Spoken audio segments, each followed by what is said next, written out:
Kitchen is brought to you by Harvest Market. Well, is it even officially summer if you haven't fired up the grill at least once? Well, joining us now in our CI Kitchen with a few fun facts on this popular method of cooking, it's our guest chef, Anita Dukeman. Welcome back. Well, thank you. Okay, so are you a big griller? You know, I'm a marinator.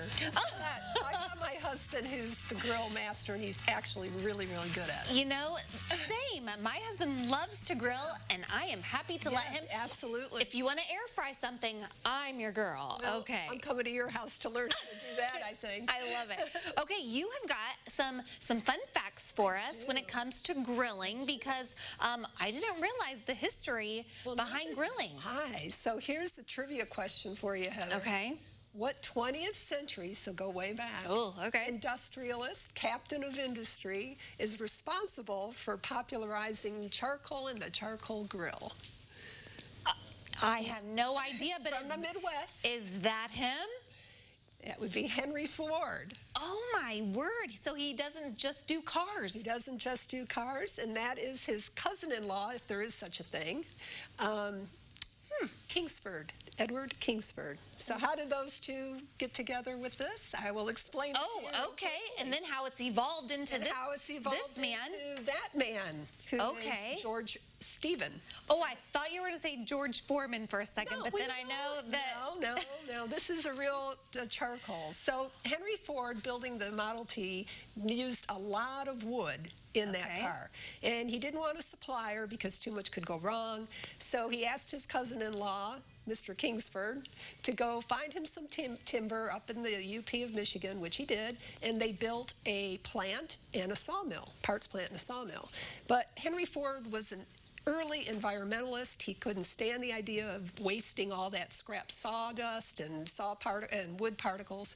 So he built a charcoal factory adjacent to the sawmill.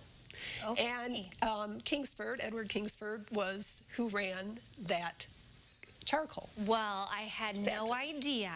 That's very interesting. So he marketed... Is that one of the first ones? That is actually a Weber grill. Oh. So he marketed the charcoal, sold through the Ford dealership, actually, and they were sold in little packets, so you could take it on a picnic when you left in your Model T car. Similar to that right there. And it had the Ford name on it.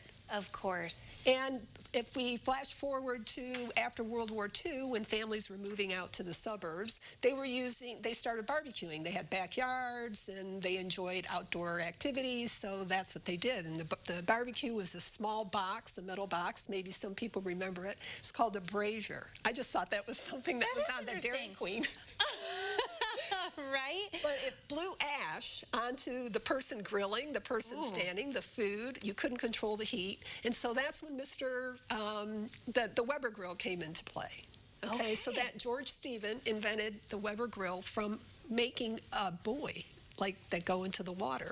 So it was cut in half, and if you look at that grill, you'll see it looks like a buoy. It does look like that. Yeah.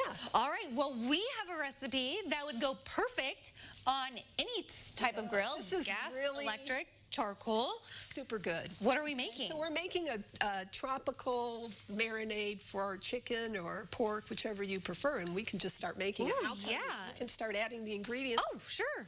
And I'll tell you what we're adding. Okay, so it looks like we're starting with something. Pineapple juice, so that gets our tropics, right? Ooh, yum. Get a little citrus in there. What next? So just start going. It doesn't matter. We'll go from biggest to smallest. Yes, it is a sweet marinade, which I kind of like. Oh, so that's brown sugar and then some soy sauce. So is it also going to have a little Asian flair to it, maybe? I think it's just more for the salt and tenderizing the meat. Okay.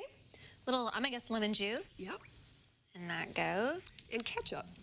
Okay, you may have lost me there. It's good. Trust me. Ketchup with tropical. Yeah, just trust me. So it's kind of like barbecue-ish, you know. Oh, there you go. There you go. And then comes the honey.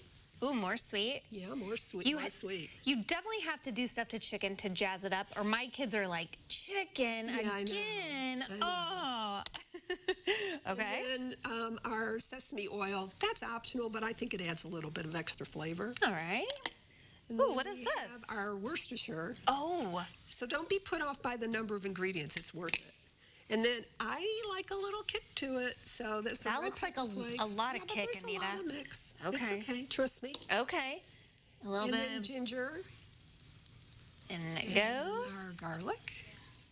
And some salt. And that's Hawaiian sea salt because why not? Because we're going all Yeah. full-on tropical here. Okay, then we're going to mix that up. Do you like chicken thighs, chicken breasts? What's your go-to grilling chicken? Chicken thighs pick up the marinade so much better. So if you can find some nice boneless, skinless, that's what I would like to use. Okay. And All right. so then we just mix that together. We're going to save half of that for basting. The other half we marinate with. Okay, well, we're going to get this all mixed up, get our chicken marinating. There's a look at Anita's Facebook page where you can follow along and see everything she shares over on her website, anitastabletalk.com. And we'll have the big reveal of our tropical chicken coming up in a little bit. In the meantime, we'll connect you with everything happening over at CILiving.tv.